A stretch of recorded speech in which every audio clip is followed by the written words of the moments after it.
Jy wat werk, moet vir my geld gee, want ek het mos nie werk. Ek kan nie, of wil nie werk nie, hoe sal jy weet wat my beperk?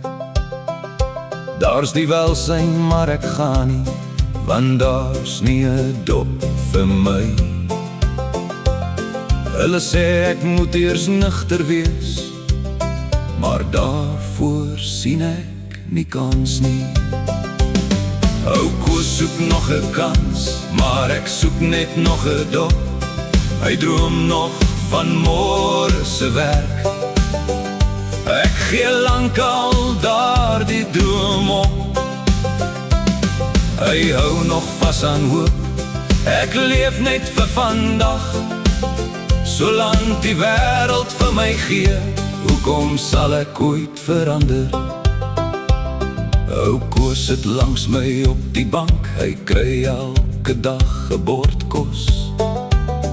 Hy het sy lewe lank gewerk, nou sit hy werkloos en verlos. Dalk sê hulle hy is te oud, niemand gee hom nog 'n kans. Maar mense hou van Koos se glimlach. Hy kry meer almoses as ek, al is dit per toeval. Moenie oor my bekommer nie, môre het ek weer genoeg. Ek weet mos waar ou Koos sy geld wegsteek. Dan koop ek weer my goedkoop kroeg, en hy deel nog sy kos met my. Hy's goed al kry hy min. Hy hoop nog vir 'n nuwe werk, maar ek sien glad nie kans daarvoor nie.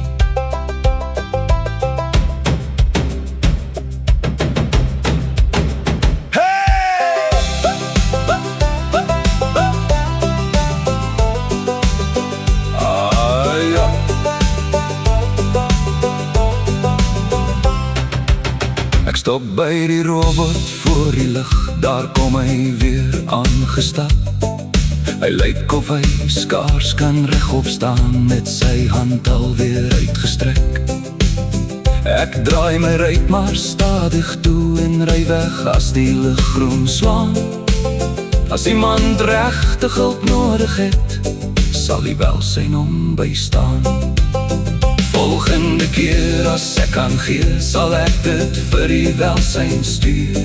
Hulle ken die ware nood en help waar ook nog duur. Want ou Koos soek nog 'n kans, hy het nie sy moed verloor. Maar die wat net die bottel kies, kan net self besluit om oor te begin.